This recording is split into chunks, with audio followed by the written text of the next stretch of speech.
وہ بیابان میں بھی خدا کی تمجید کرتا ہے، وہ بیابان میں بھی خدا کے نام کو عزت و جلال دیتا ہے، وہ خدا کی صفتوں کی وڈیائی کرتا ہے۔ اور جب خدا سیموئیل کو بھیجتا ہے کہ تم میرے لیے چناؤ کر، اب خدا نے چناؤ پہلے سے ہی کر دیا ہے۔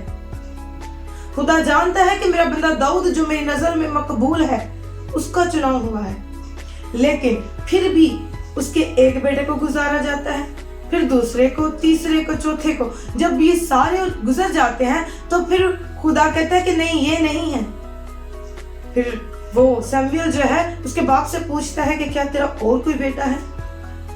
تو بھائی اس کے کہتے ہیں کیا خدا ہے، پر اس سے تو بدبو آتی ہوگی، وہ بھیڑ بکریاں چراتا ہے، وہ بیابان میں رہتا ہے۔ لیکن جب اسے گزارا گیا تو پھر خدا نے کہا کہ سیموئیل یہی ہے، اور اس سے چنا گیا۔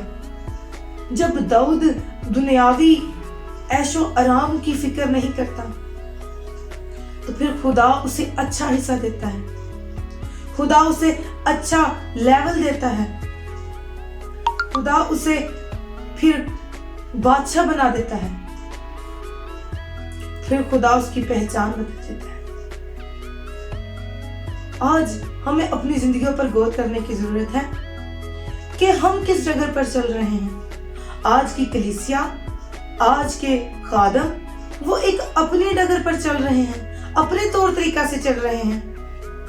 تو یہی بات ہے کہ جب ان کی دعائیں نہیں سنی جاتی، پھر وہ کہتے ہیں کہ ہماری دعاؤں کا کوئی جواب نہیں آ رہا، ہماری دعائیں سنی نہیں جا رہی۔ اس کا مطلب یہ ہوتا ہے کہ ہم خدا کی نظر میں مقبول نہیں ہیں، ہم اس کی نظر میں مقبول نہیں ہیں۔ ہمیں کچھ ایسا کرنے کی ضرورت ہے، کچھ جد و جہد کرنے کی ضرورت ہے کہ ہم اس کی نظر میں مقبول ٹھہریں۔ آج ہمیں اپنے آپ کو بدلنے کی ضرورت ہے کہ ہم کس ڈگر پر چل رہے ہیں۔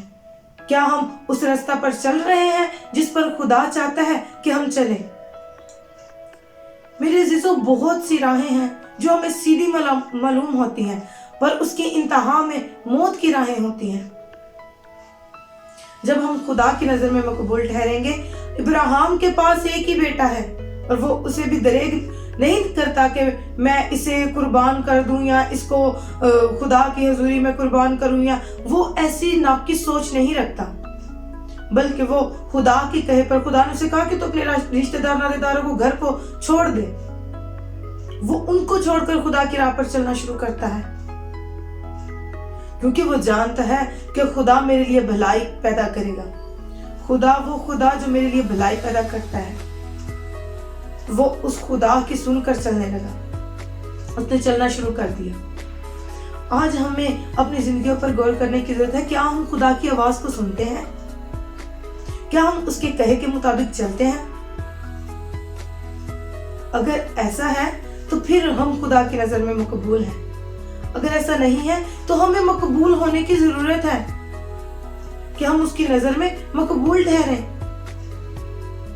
اس نے تو ہم سے ایسی محبت کی ہے کہ اس نے اپنا اکلوتا بیٹا بخشا ہے کہ آج ہم اپنی زندگیوں میں سے کیا کر رہے ہیں، اپنی زندگی میں سے کیا اسے دے رہے ہیں؟ کیا ہم اسے وقت دیتے ہیں؟ اس کے پاک کلام میں لکھا ہے کہ تم روزے کے لیے ایک دن مقرر کرو، بلا ناگہ دعا کرو۔ جب ہم یہ چیزیں ہمارے اندر آ جائیں گی تو پھر ہم اس کی نظر میں مقبول ٹھہریں گے۔ اس کے کلام کے مطابق جب ہم چلیں گے تو پھر ہم اس کی نظر میں مقبول ٹھہریں گے۔ یوسف کو پرواہ نہیں ہے، یوسف کی نگاہ خدا کی طرف ہے۔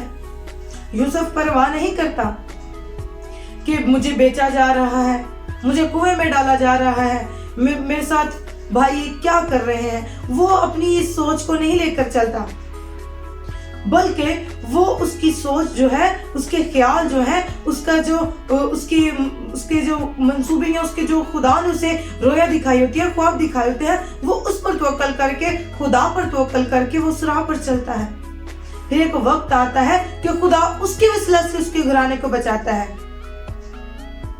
جب اس ملک میں کال پڑتا ہے تو پھر جب یوسف اس خواب کی جو بادشاہ نے دیکھا ہوتا ہے اس کی تعبیر کرتا ہے، اس خواب کی تعبیر کرتا ہے، تو پھر اس سے پہلے سے ہی معلوم ہو جاتا ہے کہ ملک میں کیا ہونے والا ہے۔ جب ہم خدا کی نظر میں مقبول ٹھہرتے ہیں تو پھر خدا ہمیں پہلے سے ہی ہمیں آگاہ کر دیتا ہے، پہلے سے ہی وہ ہمیں بتا دیتا ہے۔ اگر ہم خدا کی نظر میں مقبول ٹھہرتے ہیں تو پھر خدا ہمیں آسمان کے حال بھی بتا دیتا ہے۔ اگر ہم یوحنا عارف کی زندگی کو دیکھیں تو وہ خدا کی نظر میں مقبول ہے، وہ خدا کی نظر میں مقبول ہے تو خدا نے اسے آسمان کا حال بتایا، خدا نے اسے سارا منظر دکھایا۔ وہ کہتا ہے کہ خدا کی آنکھیں آگ کے شعلہ کی مانند ہے، اس کے پاؤں خالص پیتل کے سے ہیں، اس کے منہ سے دو دھاری تیز تلوار نکلتی ہے۔